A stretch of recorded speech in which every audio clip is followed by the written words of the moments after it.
Bienvenue dans notre étude de la deuxième lettre de Paul aux Thessaloniciens. Les deux lettres de Paul aux Thessaloniciens sont importants pour toute discussion sur l'eschatologie ou la fin des temps. Aujourd'hui, nous voulons donc nous concentrer sur les déclarations de Paul concernant les événements entourant la seconde venue du Christ. Paul écrit 2 Thessaloniciens peu après sa première lettre afin de continuer à dissiper certains malentendus des églises concernant le retour du Seigneur, notamment à la lumière des persécutions qu'elles subissent en raison de leur foi en Jésus. Paul écrit dans 2 Thessaloniciens chapitre 2, 1 à 2. En ce qui concerne le retour de notre Seigneur Jésus-Christ et notre rassemblement auprès de lui, nous vous le demandons, frères et sœurs, de ne vous laissez pas facilement ébranler dans votre bon sens ni troubler par une révélation, par une parole ou par une lettre qui semblerait venir de nous, comme si le jour du Seigneur était déjà là. Beaucoup de Thessaloniciens se sont mis en tête que le jour du Seigneur était déjà arrivé et qu'ils l'avaient manqué. Nous savons aussi, grâce à la première épître aux Thessaloniciens, que d'autres ont décidé de cesser de travailler et de consacrer toute leur énergie à attendre l'arrivée de Jésus. Paul écrit cette lettre pour les convaincre que le Christ n'est pas encore venu. Il poursuit en leur expliquant les signes qu'ils verront avant son retour. Son but en écrivant est de les guider vers un mode de vie qui plaira au Seigneur. Il y a du travail à faire même dans l'attente pleine d'espoir. Paul prie pour les Thessaloniciens et les encourage à rester fidèles pendant leur persécution actuelle, sachant que Dieu jugera leurs oppresseurs et qu'il les protégera. Paul dit dans 2 Thessaloniciens 1, 6 à 7, « En effet, il est juste aux yeux de Dieu de rendre la souffrance à ceux qui vous font souffrir et de vous donner, à vous qui souffrez, du repos avec nous lorsque le Seigneur Jésus apparaîtra du ciel avec les anges de sa puissance au milieu d'une flamme de feu. » C'est ainsi que Paul réconforte et encourage cette église. Tout comme le Christ lui-même ne connaissait pas l'heure de son retour, nous n'avons aucune idée de quand il reviendra. Mais nous pouvons rechercher certains événements qui, selon Paul, doivent avoir lieu avant son retour. 2 d'entre eux sont clairement énoncés dans 2 Thessaloniciens 2, 3 où il écrit « Que personne ne vous trompe d'aucune manière. En effet, il faut que l'apostasie arrive d'abord et qu'apparaisse l'homme de péché, le fils de la perdition. » Examinons d'abord cette apostasie. Le mot grec apostasie signifie abandon. Paul prévoit qu'avant le retour de Jésus, il y aura un grand abandon de la foi au sein de l'Église.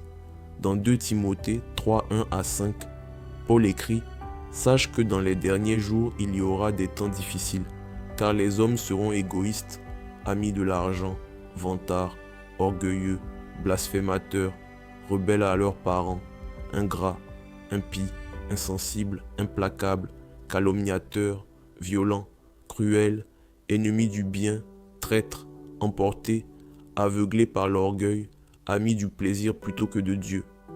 Ils auront l'apparence de la piété, mais renieront ce qui en fait la force. » Ce détournement de la foi impliquera également un détournement vers de faux enseignements, selon 2 Timothée 4, 3 à 4, qui dit « En effet, un temps viendra où les hommes ne supporteront pas la saine doctrine.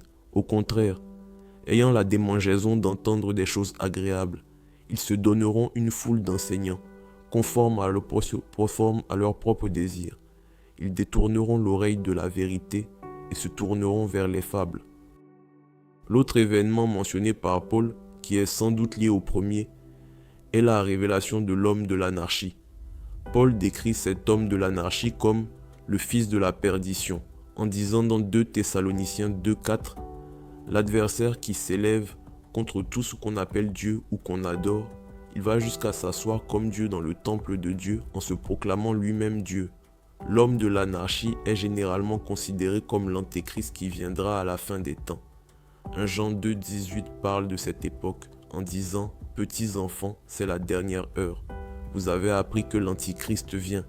Or déjà maintenant, il y a plusieurs antichrists. Par là, nous reconnaissons que c'est la dernière heure. » L'homme de l'anarchie s'élèvera au-dessus de tout Dieu et prendra place dans le temple de Dieu. Il peut s'agir d'un temple littéral qui serait reconstruit à Jérusalem à un moment donné dans le futur, ou d'une métaphore, en réconfortant les Thessaloniciens et en leur expliquant que le Christ n'est pas encore revenu. Paul révèle également à tous les croyants des signes clairs et évidents de la venue du Christ. Paul mentionne également celui qui le retient, qui est en quelque sorte lié à l'homme de l'anarchie. Ce qui retient est à la fois un quoi et un qui. Paul dit dans 2 Thessaloniciens 2, 6 à 8 « Et maintenant vous savez ce qui le retient, afin qu'il n'apparaisse que lorsque le moment sera venu pour lui. En effet, le mystère de l'impiété agit déjà. Il faut seulement que celui qui le retient encore ait disparu. Alors apparaîtra l'impie que le Seigneur Jésus détruira par le souffle de sa bouche et qu'il anéantira par la manifestation de son retour. » Selon Paul, ce reteneur s'efforce de dissimuler l'identité de l'homme de l'anarchie en le retenant. Logiquement donc, lorsque le reteneur sera retiré, l'anarchique sera révélé. Il ne nous donne pas de détails sur l'identité exacte de ce reteneur, mais nous pouvons comprendre le but de ce personnage en regardant ce qu'il accomplit. Il est intéressant de noter que celui qui retient reçoit des ordres directs de Dieu et accomplit sa mission grâce à la puissance de Dieu. On ne sait toujours pas exactement qui retient. Est-ce ce Dieu lui-même qui retient, l'homme sans loi? Est-ce la présence du Saint-Esprit sur terre, une combinaison des deux, ou ni l'un ni l'autre? Quoi qu'il en soit, le résultat est le même. Dieu provoquera un changement en retirant sa retenue et permettra à l'homme de l'anarchie d'être révélé. Lorsque cela se produira, le monde tel que nous le connaissons et tous ceux qui y vivent seront consumés par la corruption comme au jour d'avant le déluge. Une figure d'un mal énorme s'élèvera pour remplacer Dieu dans le monde, et même certains de ceux qui se disent l'Église seront largement trompés et s'éloigneront de la vraie foi. Ce que nous devons réaliser lorsque nous lisons ces prédictions prophétiques, c'est que les auteurs ne essaient pas de nous donner des détails et des calendriers exacts. Paul, comme Ésaïe, Daniel, Jean et bien d'autres, a un but en tête lorsqu'il écrit sur la fin des temps. Dans ce cas précis, Paul dit d'emblée quel est ce but. Il veut réconforter et corriger les croyants de Thessalonique avec la vérité. Ils sont inquiets à cause de leurs fausses croyances et Paul les réconforte en leur donnant une compréhension plus claire de ces sujets difficiles. Si vous passez du temps à étudier les Écritures, vous rencontrerez une variété d'opinions sur le moment de la seconde venue. Bien qu'il puisse être fructueux d'étudier ces prédictions, cela doit être fait avec prudence. Les différences de vocabulaire, de perspective et de techniques littéraires rendent presque impossible la formation d'une image cohérente de ce à quoi ressemblera la fin des temps. En effet, les auteurs des Écritures ne cherchent pas à nous donner une image complète. Ils s'essaient de transmettre un message sur ce qui se passera à la fin. Quoi qu'il en soit, Dieu va gagner et nous allons être victorieux avec lui. C'est le réconfort que nous offre l'étude de la seconde venue. Essayons d'examiner cette question sous différents angles. Il existe en fait 4 perspectives très différentes et largement acceptées sur les passages de la fin des temps. Ce qui distingue ces perspectives, ce sont leurs calendriers. La plupart des prophéties de la fan de Tam se déroulent-elles dans le passé, le présent ou le futur, ou étaient-elles seulement destinées à être figuratives, respectables? Même si toutes ces approches sont différentes, elles s'accordent sur les vérités les plus importantes de l'interprétation de la fin des temps. Jésus reviendra, Dieu vaincra et nous serons avec lui pour toujours. Même si le reste peut sembler accablant et incertain, c'est la vérité et l'espoir que nous devons continuellement revendiquer. Ces différentes perspectives s'accordent également sur le fait que ce monde ne durera pas éternellement.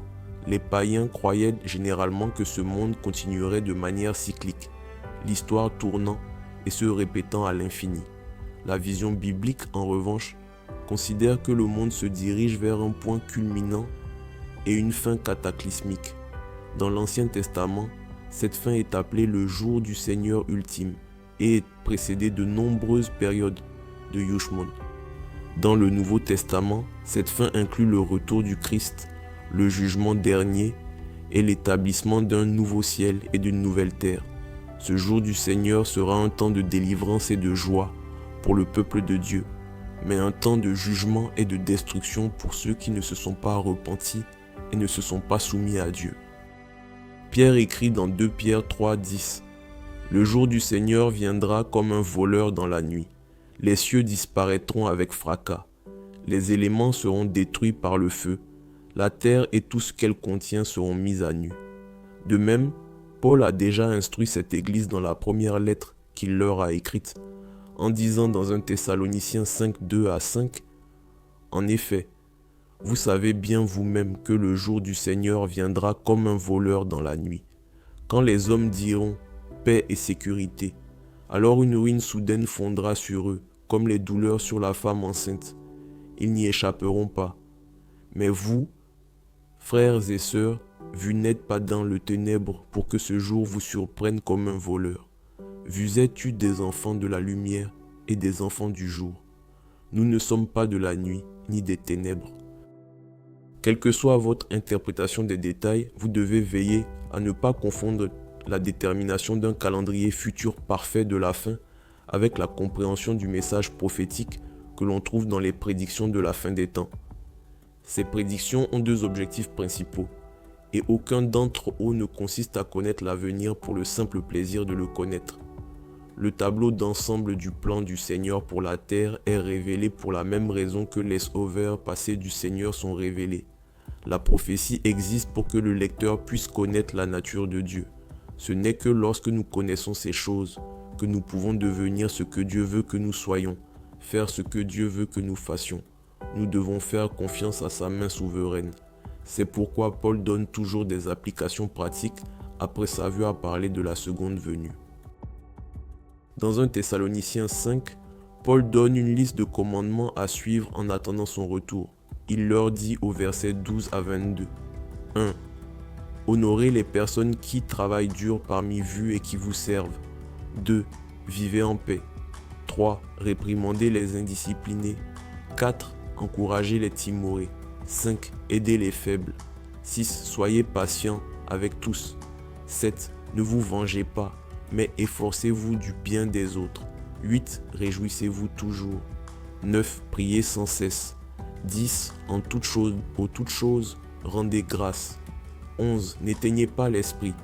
12. Ne méprisez pas les prophéties. 13. Examinez tout avec soin. 14. Tenez-vous fermement à ce qui est bon. 15. Abstenez-vous de tout mal. Paul fait de même dans 2 Thessaloniciens 3, 3 à 13 en leur disant 1. Ayez confiance que Dieu vous fortifiera et vous protégera du mal. 2. Aimez Dieu et persévérez dans les épreuves. 3. Ne tolérez pas que les croyants mènent une vie désordonnée et indisciplinée. 4.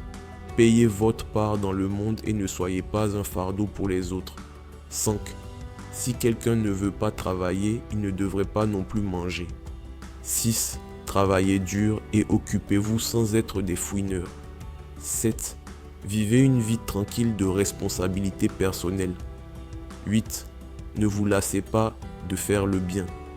Si nous prenons ces conseils à cœur, nous commencerons à voir plus clairement le caractère, la volonté et le dessein de Dieu. Pour conclure, nous devons suivre les instructions de Paul aujourd'hui et rester fermes dans ce monde en attendant le retour du Christ. Nous devons travailler pour le Seigneur et être prêts à tout moment pour sa venue, car aucun de nous ne connaît la date ou l'heure de son retour.